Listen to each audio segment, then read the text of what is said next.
एक समय की बात है। एक राज्य में एक प्रतापी राजा राज करता था।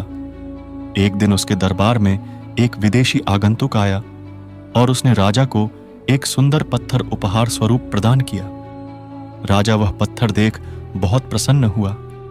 उसने उस पत्थर से भगवान विष्णु की प्रतिमा का निर्माण कर उसे राज्य के मंदिर में स्थापित करने का निर्णय लिया और प्रतिमा निर्माण का कार्य राज्य के महामंत्री को सौंप दिया।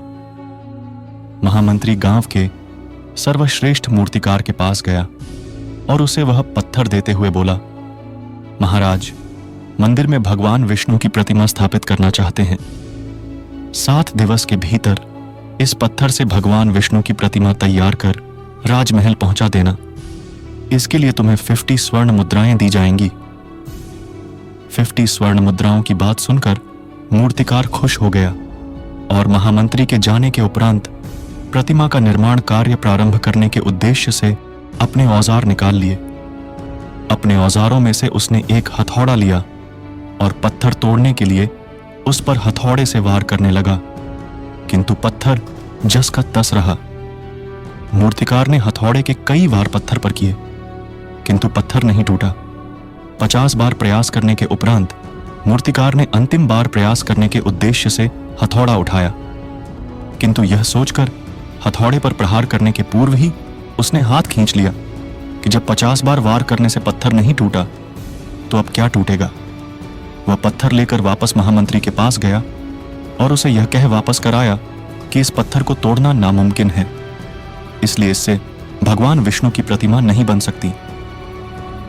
महामंत्री को राजा का आदेश हर स्थिति में पूर्ण करना था, इसलिए उसने भगवान विष्णु की प्रतिमा निर्मित करने का कार्य गांव के एक साधारण से मूर्तिकार को सौंप दिया। पत्थर लेकर मूर्तिकार ने महामंत्री के सामने ही उस पर हथौड़े से प्रहार किया और वह पत्थर एक बार में ही टूट गया। पत्थर टूटने के बाद मूर्तिकार प्रतिमा बनाने में जुट गया।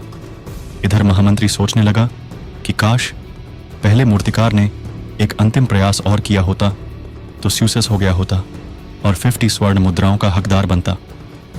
सीख मित्रों, हम भी अपने जीवन में ऐसी परिस्थितियों से दो चार होते रहते हैं।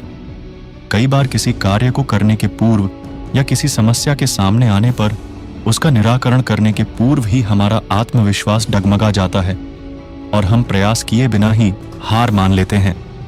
कई बार हम 1-2 प्रयास में असफलता मिलने पर आगे प्रयास करना छोड़ देते हैं, जबकि हो सकता है कि कुछ प्रयास और करने पर कार्य पूर्ण हो जाता या समस्या का समाधान हो जाता। यदि जीवन में सफलता प्राप्त करनी है तो बार बार अनसक्सेसफुल होने पर भी तब तक प्रयास करना नहीं छोड़ना चाहिए जब तक सक्सेस नहीं मिल जाती। क्या पता जिस प्रयास को करने के पूर्व हम हाथ खींच ले वही हमारा अंतिम प्रयास हो और उसमें हमें कामयाबी प्राप्त हो जाए।